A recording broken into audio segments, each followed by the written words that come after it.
lao na cả trăm đêm nào hồng ghen cha nắng lâu cả câu điên kiên này kia zum na cả mô na thì hồng ghen cha nắng lâu cả bèo điên đang ôm kia lao na cả cha đêm nào ghen cha nắng lâu cả câu điên kiên này kia zum na cả mô na thì hồng ghen cha nắng lâu cả bèo điên đang ôm kia hồng phai về về đi hoa mèo lý nông quang chìm gió hồng bèo về về đi cả kèo na bằng tiếng cây gió hồng xoan về về đi đã na vì bi lòng lọt gió băng băng hồng tiếng gió nắng hồng bia về về đi có đơ gió lúc lên là ông gió giây xưa nắng cũng hoang về về đi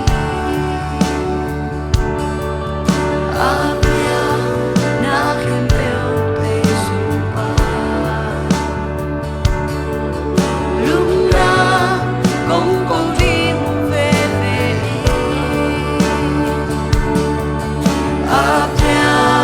na khen bèo tê sung ba lúc na cũng còn đi về về đi hồng phai về về đi một nhà đi nông thoáng chìm gió hồng bia về về đi cả kèo na bằng tiếng cây gió hồng xoan về về đi đã na vì bi lòng lọt gió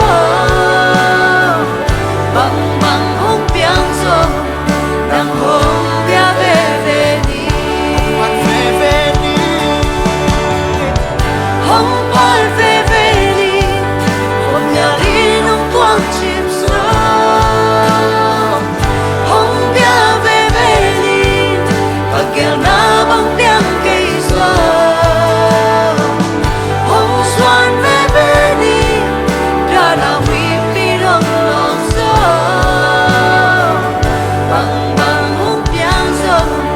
nắng hồng bia về về đi hồng phai về về đi hoa mèo lý nông thoáng chìm gió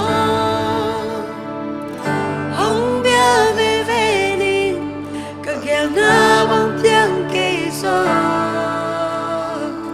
hồng xoan về về đi đã na vì bi lòng lọt gió